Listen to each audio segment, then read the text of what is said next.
My name is Mark Williams, and I'm a 40-year-old high school English teacher living in Newton, Massachusetts. Just a few months ago, my life was headed down a pretty lonely road. After my divorce 3 years back, I was struggling to move on and rebuild my life.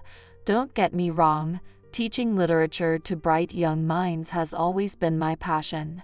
But at the end of the day, coming home to an empty apartment really started to take its toll. I tried putting myself out there again on a few dating apps, but the whole process just left me feeling jaded and discouraged. So many superficial connections, constant ghosting. It was just draining, you know. I started wondering if I was simply meant to be alone, to devote myself fully to my work and scholarly pursuits. But then everything changed at Jake Davis' parent-teacher conference last fall. Rachel, Jake's mom, walked into my classroom, and it was like the air got sucked out of the room. She was breathtakingly beautiful, but there was something more, an ease about her, a warmth that just instantly put me at ease. Maybe it's because she's a few years younger than me at 35. Or maybe it was those soulful brown eyes that somehow already felt so familiar. As we discussed Jake's progress that afternoon, I could barely keep my thoughts straight. Rachel was so engaged, asking all the right questions about how to support her son's learning. When our eyes met, I felt that spark again, like a jolt of electricity. "Get it together, Williams," I scolded myself. "She's just a devoted single mom. Nothing more." But as Rachel gathered her things to leave, she flashed me that radiant smile one last time. "Thank you for everything, Mr. Williams. I can tell Jake really looks up to you."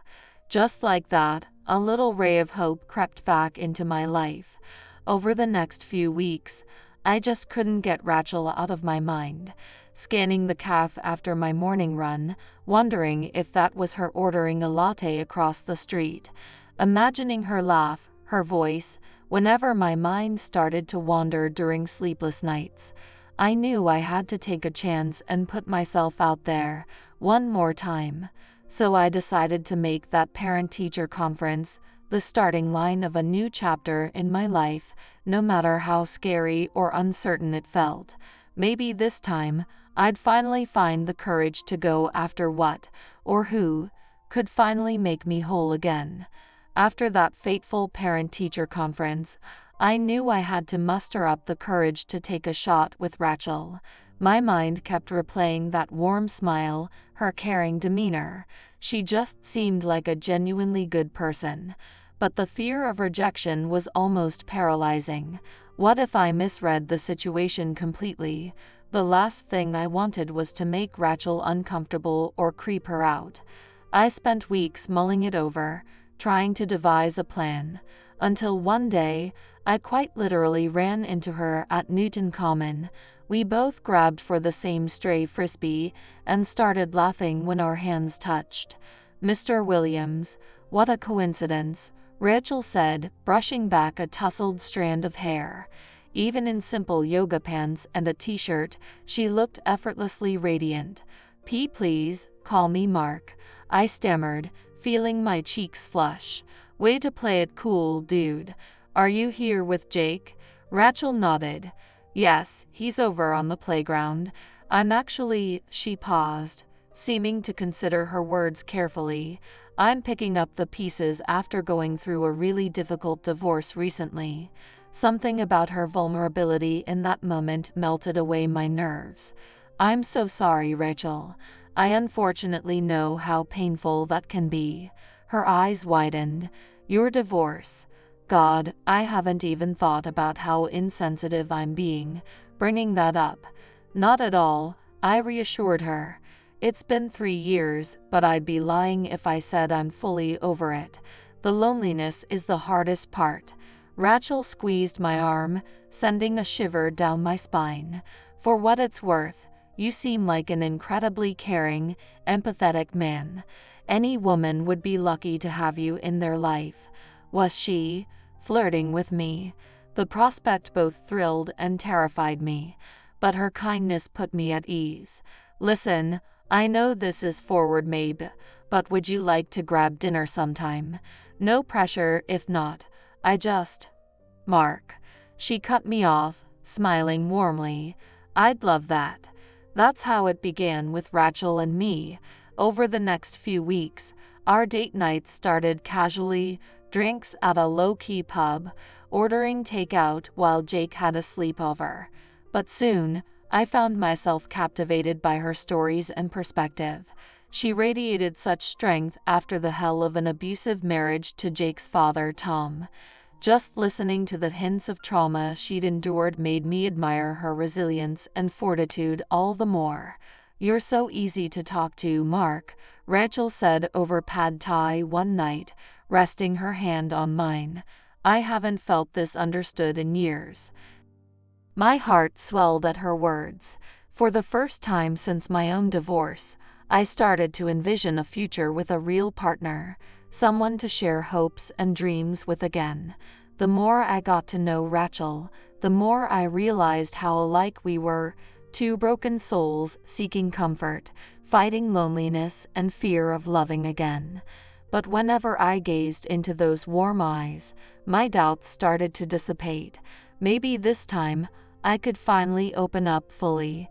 Maybe this extraordinary woman could heal the cracks in my heart for good. As Rachel and I grew closer over the next few months, I started to crave more than just our intimate date nights.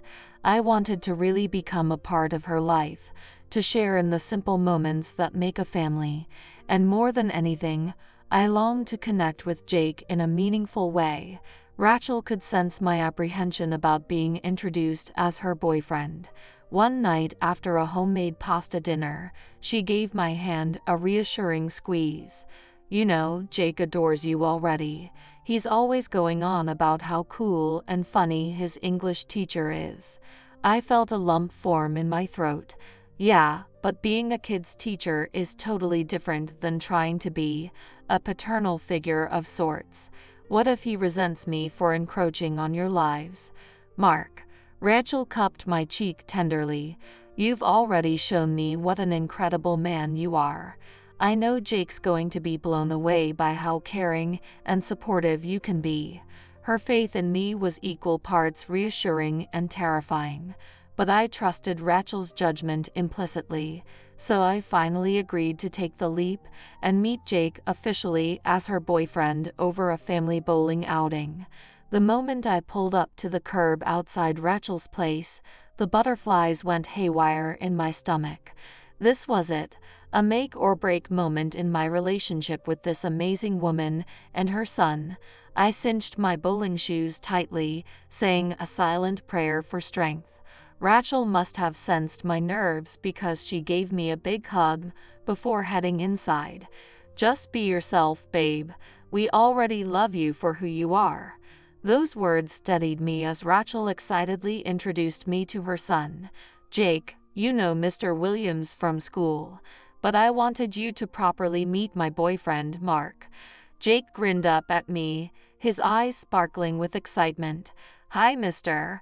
Williams. I mean, Mark. This is so cool.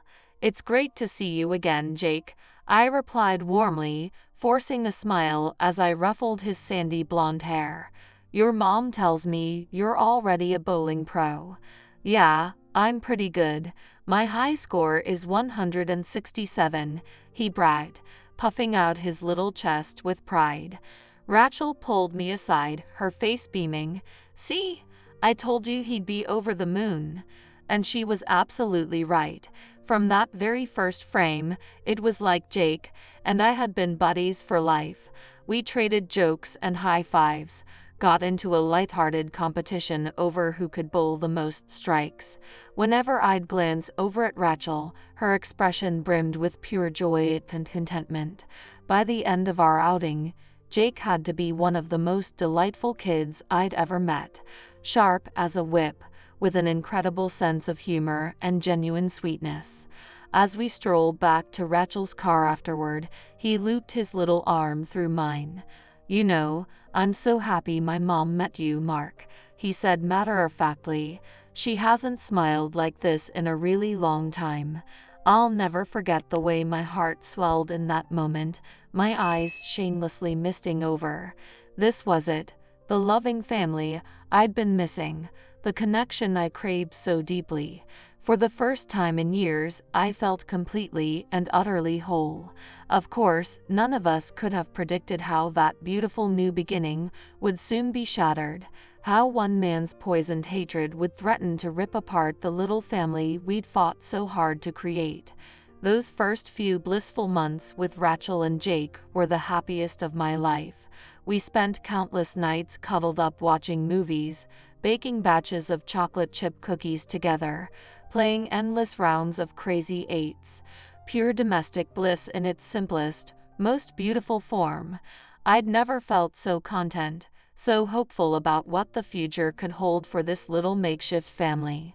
That's why it was so shattering when the other shoe finally dropped in the form of Tom Jenkins, Rachel's ex-husband and Jake's father.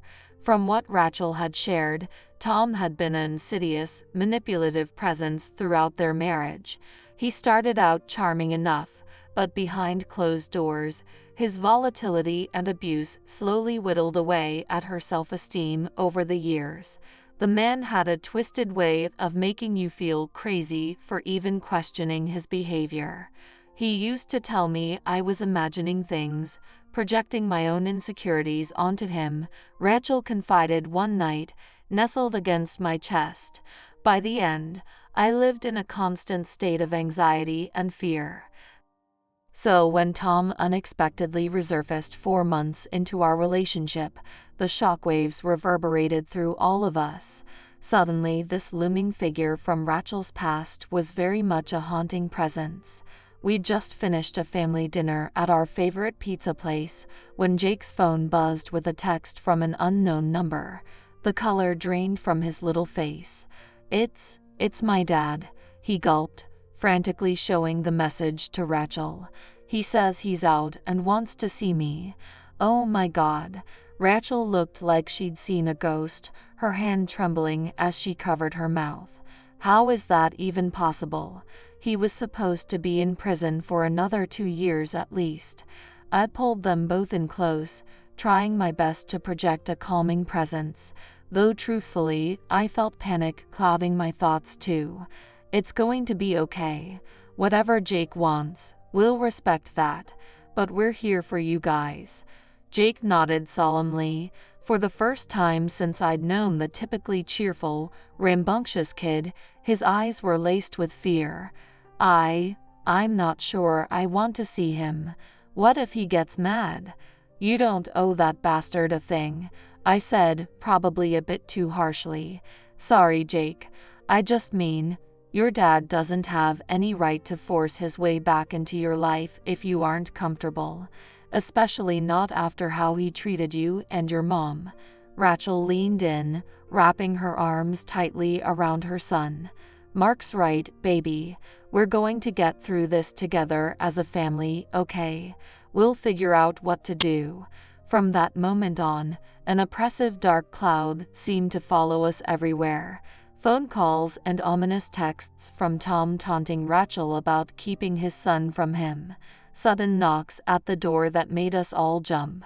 Even at school, I noticed Jake seemed quieter, like something was weighing him down.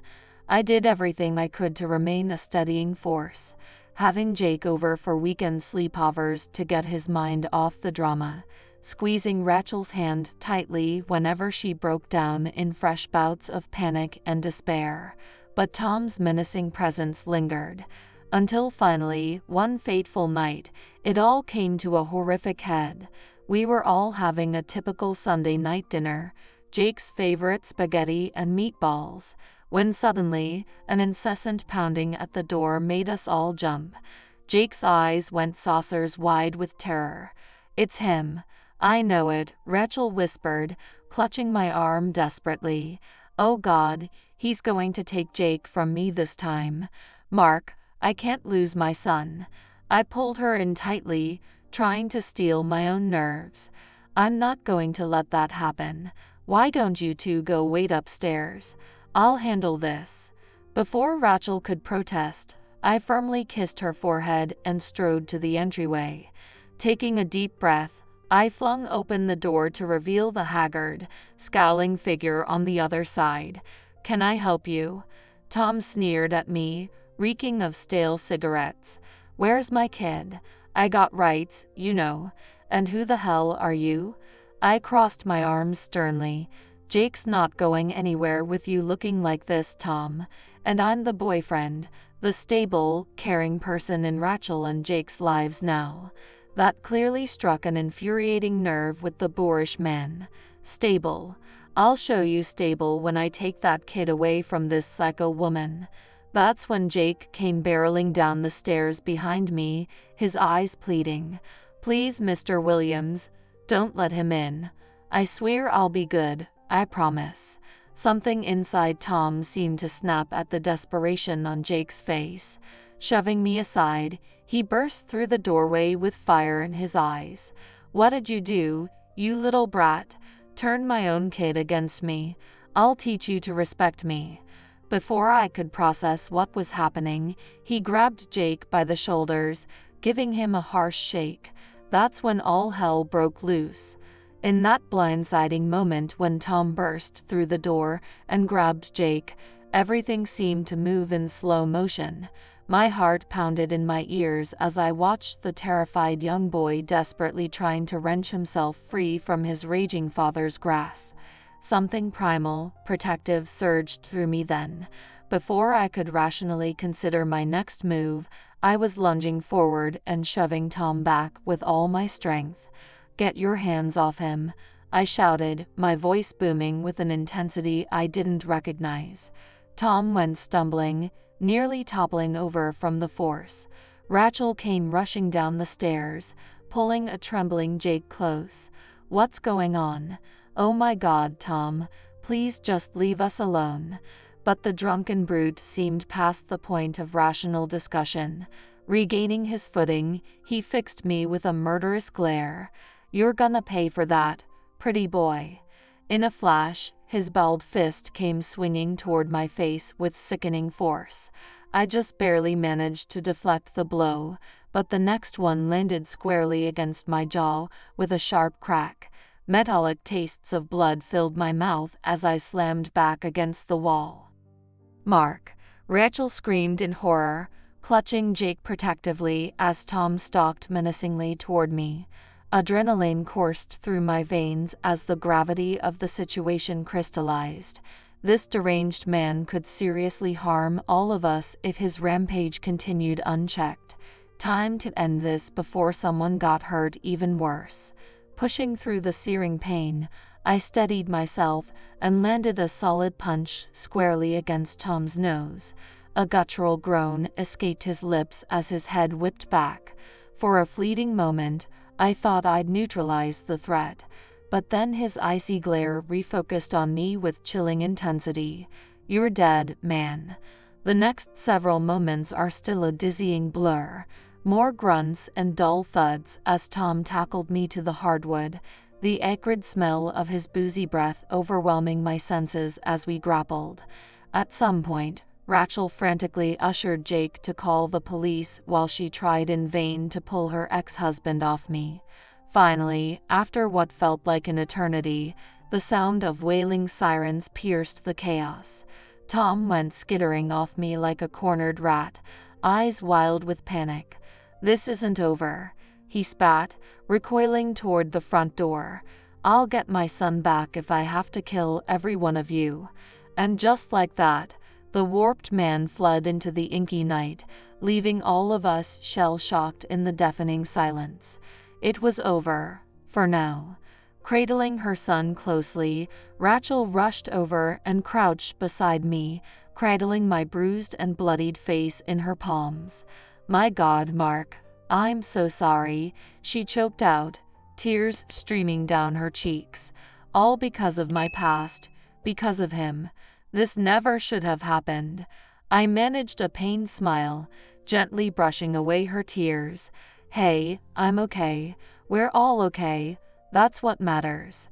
And looking into Jake's big frightened eyes in that moment, I knew those words rang true down to my core. Even if stopping Tom's sick torture meant putting my own safety on the line, it was a sacrifice I'd make again and again to protect this family, my family. Of course, the haunting memories took their toll in the aftermath. The sleepless nights jumping at every sound, the lingering aches and pangs, Jake's quiet bouts of detachment as he processed the trauma. But we took the healing process one step at a time, supporting each other every step of the way. And when the dust finally settled months later, we emerged from the darkness as a stronger, more tightly bonded trio than ever before, united by our resilience in the face of evil, our courage to keep fighting no matter how bleak things seemed. As I looked around our cozy living room at the little domestic scene, Rachel curled up reading while Jake beat his high score on Xbox for the 100th time, an overwhelming feeling of gratitude washed over me. This was the family I never dreamed I'd find again after my bitter divorce. The partnership, the unwavering love and support that had been the missing piece in my life for too long. And I vowed from the depths of my soul to shield these two amazing souls from any further darkness that dared threaten our hard-won joy. Tom Jenkins may have shattered our peace that wretched night, but he also catalyzed the true power of our bond and showed me just how far I'd go to protect my loved ones at all costs. Hardships, struggles, obstacles, we were ready to face anything as long as we had each other. Because that's what family is all about. In the months after Tom's terrifying attack, life slowly but surely returned to a sense of normalcy. We installed extra security precautions, consulted a lawyer about getting a restraining order, and tried our best to put that traumatic night behind us. But healing didn't come easy.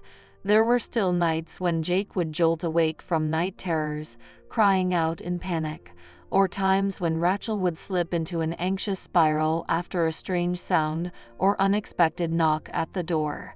As for me, phantom aches would linger where Tom's blows had landed, bitter reminders of how crucial it was to protect the ones I loved from harm.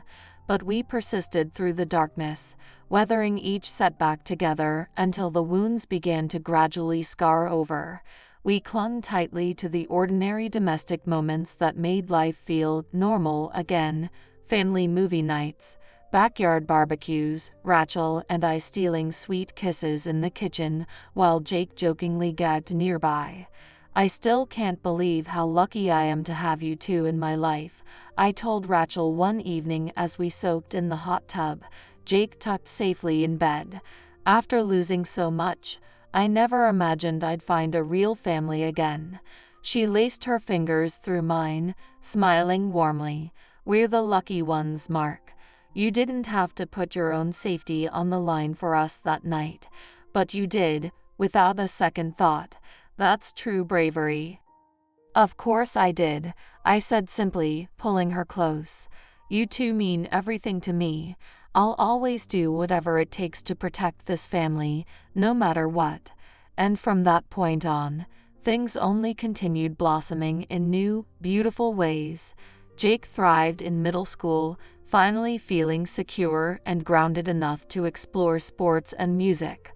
He and I formed an inseparable father-son bond over video games, Marvel movies, you name it. Meanwhile, Rachel and I settled into an unshakable partnership, that once elusive promise of forever finally within reach, though she gently declined when I initially proposed marriage.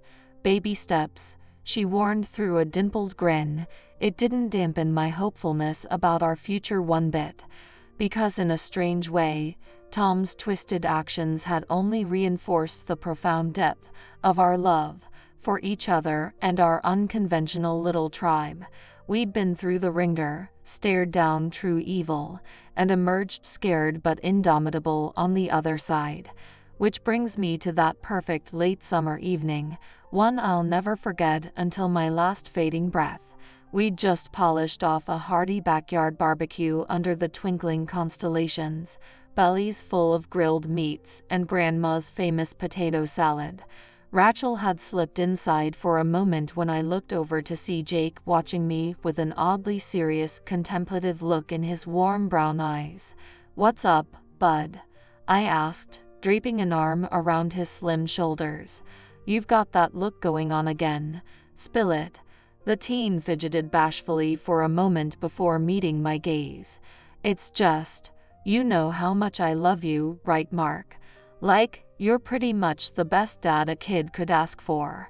My throat instantly thickened with emotion at the depth of that simple admission. Since when did this little squirt get to be so profound? "Jake, buddy, I love you too, pal. More than you'll ever know." Jake nodded firmly, clearly mustering his courage, which is why, well, I kinda wanted to make it official. "If that's cool." "Make what official?" I asked carefully. The teen bit his lip for a moment before pulling out a neatly folded piece of paper from his pocket. As he unraveled it, my eyes instantly misted over at the heading neatly printed at the top. PETITIONFORSECONDPORENTADOPTION. "I know my real dad's out there being a jerk," Jake said, visibly trying to keep his voice from wavering.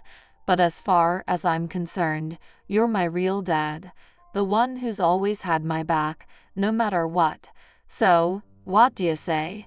Wanna make it legit?"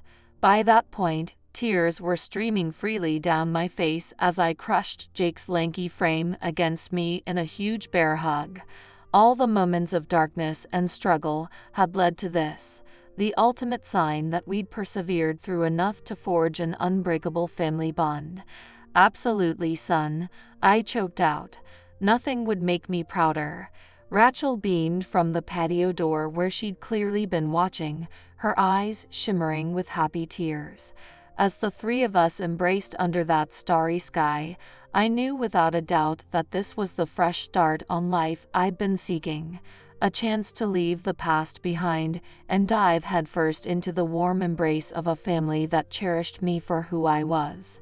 Of course, even the smoothest paths have their ups and downs, their occasional stumbles and course corrections. But no matter what storms may lie ahead, I'll never stop fighting to protect and nurture this loving home we've built together. Because in the end, that's what family is all about. Thanks for watching. Subscribe to the channel, give us a like, share our story. See you all soon.